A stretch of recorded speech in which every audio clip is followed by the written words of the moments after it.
Hello everyone, कैसे हैं आप सभी?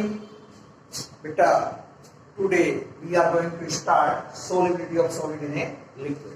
Okay. Before that, I told you about concentration term. Clear? तो बेटा solubility of all solid in a liquid. अब देखना आपके पास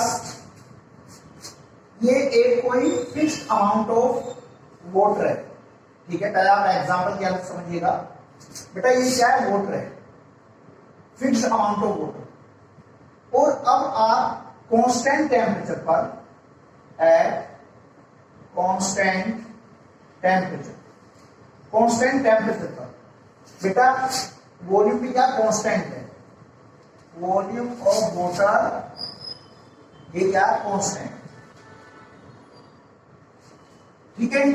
इस कांस्टेंट वॉल्यूम ऑफ वाटर में मैक्सिमम कितना अमाउंट सोल्यूट का डिसॉल्व हो सकता है एट ए कांस्टेंट टेम्परेचर पर, वो होती है सोल्यूबिलिटी। क्लियर? तो सोल्यूबिलिटी क्या है बेटा? It is maximum amount of solute that can be dissolved in a specified amount of solvent eight a specified temperature या एट ए कांस्टेंट टेम्परेचर। बेटा आपके जो वाटर है, वाटर का जो वॉल्यूम है, फिक्स्ड वॉल्यूम, इस फिक्स्ड वॉल्यूम में कांस्टेंट टेम्परेचर पर मैक्सिमम कितना अमाउंट सोल्यूट का डिसॉल्व हो सकता है, वो क्या होती है? वो होती है सोल्युबिलिटी, ठीक है। वो क्या होती है? सोल्युबिलिटी। तो बेटा सोल्युबिलिटी की डेफिनेशन यही है कि गिवन अमाउंट ऑफ सॉल्वेंट में एक गिवन टेम्परेचर पर मैक्सिमम अमाउंट ऑफ सोल्यूट जो डिसॉल्व हो सकता है, वो क्या होती है? सोल्युबिलिटी होती है।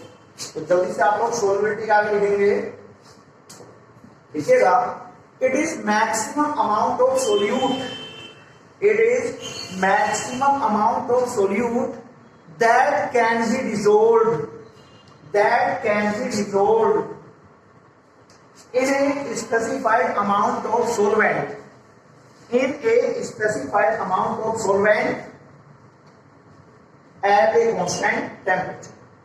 Clear? Beta solubility, it is maximum amount of solute that can be dissolved in a specified amount of solvent at a given temperature. Clear? अब देखिएगा इसके बाद बेटा solubility किस किस पर डिपेंड करती है, ठीक है। तो अब आप लोग हेडिंग डालेंगे factors affecting solubility of solid in a liquid, ठीक है। factors affecting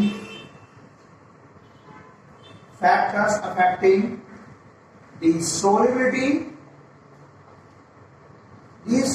of solid in a liquid, ठीक है बेटा। किस किस फैक्टर्स पर डिपेंड करती है? नंबर 1, ठीक है, जल्दी से हेडिंग डालिए factors affecting the solubility of solid in a liquid। तो बेटा सबसे पहले आप इस पे लिखेंगे number 1 nature of solute and solvent. Clear? देखिएगा मेरा जो टॉपिक है वो ये है factors affecting the solubility of solid in a liquid, ठीक है बेटा। Number 1 nature of solute and solvent. बेटा नेचर, ठीक है, सोल्यूट और सॉल्वेंट दोनों की नेचर। बेटा यहां पर हमें एक बात पता है, लाइट डिसॉल्व लाइट। अब देखो एग्जांपल के तौर पर देखिएगा, देखो बेटा पोलर सोल्यूट या फिर ऐसे लिख लो, देखो NaCl is dissolved in water, ठीक है। NaCl is dissolved in water because both are polar,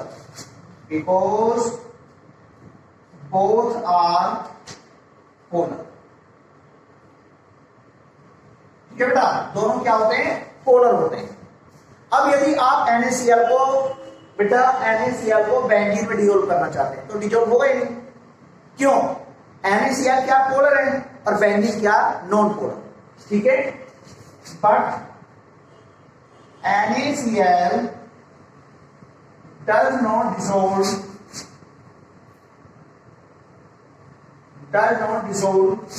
in benzene, ठीक है। बिकॉज रीजन क्या बेटा, because NaCl is polar but benzene is non-polar। बड़ा एग्जाम्पल आप लोग लिखेगा, NaCl is dissolved in water because both are polar but NaCl does not dissolve in benzene। बेटा benzene क्या हमारा नॉन पोलर है और वो NaCl क्या polar, because NaCl is polar but benzene is non polar. Clear, जल्दी से आप नोट करें। देखो बेटा पोलर सोल्यूट के डिसॉल्व होने के लिए पोलर सोलवेंट चाहिए और नॉन पोलर सोल्यूट के डिसॉल्व होने के लिए नॉन पोलर सोलवेंट चाहिए। लाइक डिसॉल्व लाइक, ठीक है। हाँ, तो जल्दी से आप लोग नोट करें। अब इसके बाद बात आती है, ठीक है बेटा, ये बात तो पॉइंट क्लियर हो गया ना, nature of solute and solvent. अब इसके बाद सेकंड पॉइंट है टेम्परेचर पर। देखो solubility of solid in a liquid temperature पर कैसे डिपेंड करेगी। तो नंबर 2 हेडिंग डालेंगे temperature.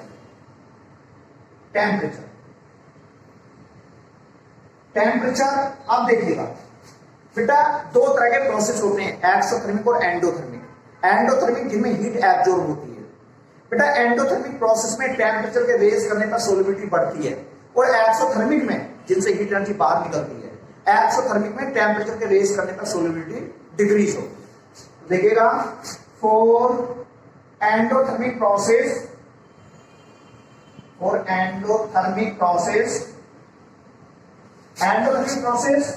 change in enthalpy of solution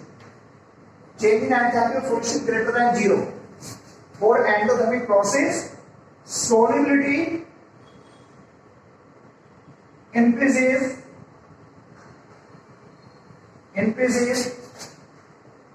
with increasing in temperature,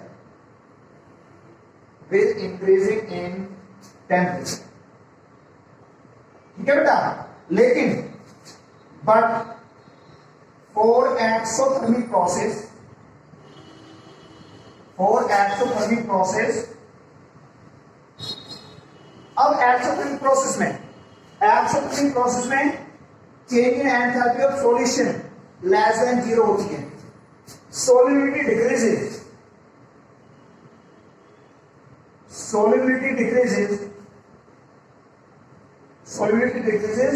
with increasing in temperature,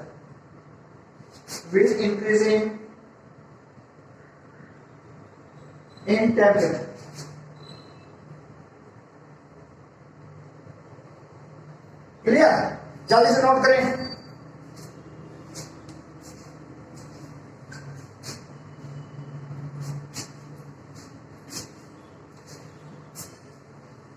अब इसके बाद बेटा ये तो हो गया टेम्परेचर पर किस तरह डिपेंड करेगी। अब प्रेशर पर या इफेक्ट ऑफ प्रेशर, आप इसे टेम्परेचर भी इफेक्ट ऑफ टेम्परेचर भी लिख सकते हो। इसके बाद प्रेशर पर, ठीक है बेटा। तो नंबर 3 प्रेशर का क्या इफेक्ट है, देखिएगा। Number 3 effect of pressure,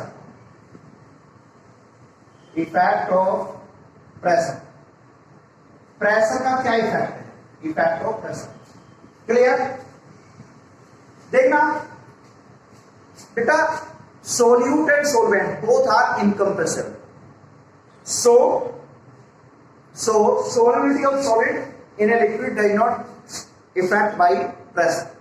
clear, तो आप लिखेंगे इफेक्ट ऑफ प्रेशर में लिखो both are incompressible, so solubility of solute, solubility of solid solute in liquid does not change by pressure, does not change by pressure. बेटा pressure के द्वारा solubility पर कोई फर्क नहीं पड़ता है, क्योंकि दोनों क्या है, इनकम्प्रेसिबल। अब आप इसके बाद यहां पर बेटा कुछ कॉमन डेफिनेशंस हैं जो यहां पर आप लोग लेकर चलोगे, जैसे डिसोल्यूशन हो गया, डिसोल्यूशन किसे कहते हैं, ठीक है, या फिर सैचुरेट सॉल्यूशन क्या है, अनसैचुरेट सॉल्यूशन क्या है, ठीक है, ये 2-3 डेफिनेशन मैं लेकर चलता हूं। इसके बाद तो बेटा ये टॉपिक तो मेरा पूरा हुआ। अब इसके बाद आप लोग हेडिंग डालेंगे, हाँ देखिएगा, डिसोल्यूशन,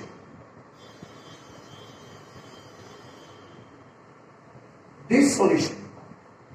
बेटा डिसोल्यूशन है क्या, ठीक है, जब हम किसी भी लिक्विड सॉल्वेंट में बेटा सॉलिड सॉल्यूट को डिजोल्व कर दें, उस प्रोसेस को बोलते हैं डिसोल्यूशन। जैसे मैंने वाटर में शुगर को डिजोल्व कर दिया, वो गया डिसोल्यूशन ऑफ शुगर, ठीक है।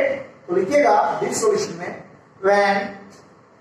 when solute is dissolved in a solution, when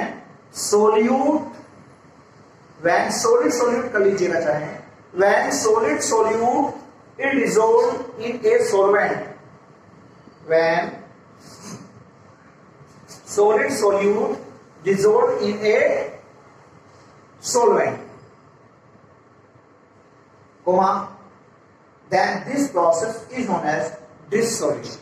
तब हम इस प्रोसेस को क्या बोलेंगे, डिसोल्यूशन। डिसोल्यूशन मतलब घोलना, आप किसी लिक्विड में किसी सॉलिड को डिसॉल्व कर रहे हैं, क्लियर। इसके बाद आप एक यहां पर डेफिनेशन बोलोगे, सैचुरेटेड सॉल्यूशन,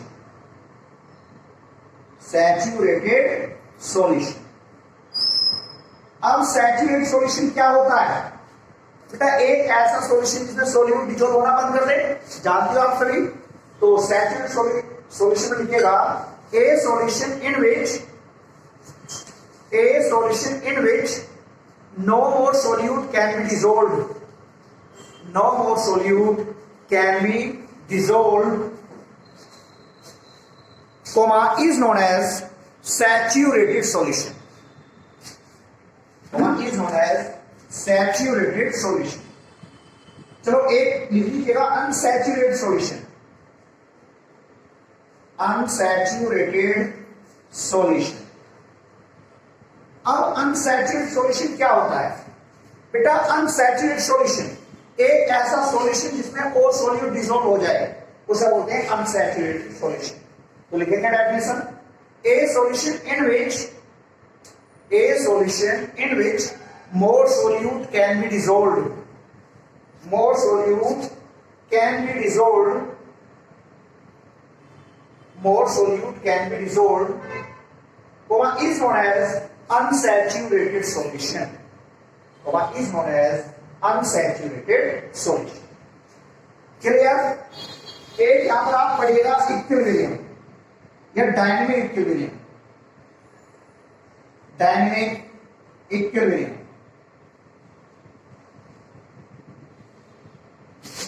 डायनेमिक इक्विलिब्रियम। बेटा डायनेमिक इक्विलिब्रियम आप लोग जानते हो, जैसे डायनेमिक इक्विलिब्रियम का सिंबल क्या होता है भाई, रिवर्सिबल का ये होता है ना, रिवर्सिबल का सिंबल ये होता है। अब देखो रिएक्टेंट से कोई प्रोडक्ट बन रहा है, बेटा ये केमिकल रिएक्शन दोनों डायरेक्शन में हो रही है, आगे की डायरेक्शन में भी यानी फॉरवर्ड डायरेक्शन में भी और बैकवर्ड डायरेक्शन में भी। जब इस फॉरवर्ड रिएक्शन की रेट बैकवर्ड रिएक्शन की रेट के इक्वल हो जाए, तब हम उसे बोलते हैं इक्विलिब्रियम स्टेट या डायनेमिक इक्विलिब्रियम स्टेट। तो यहाँ पे इसका कोई वो नहीं है ज्यादा बड़ी एक्सप्लेनेशन, तो बस मैं यहाँ पर एक सेंटेंस में डेफिनेशन लिखा रहा हूं। तो डायनेमिक इक्विलिब्रियम में ऐसा लिखिएगा, the process in which rate of forward reaction is equal to rate of backward reaction, the process in which rate of forward reaction is equal to rate of backward reaction, comma, is known as dynamic equilibrium। ठीक है बेटा। अब इसके बाद बेटा अब आपका ये टॉपिक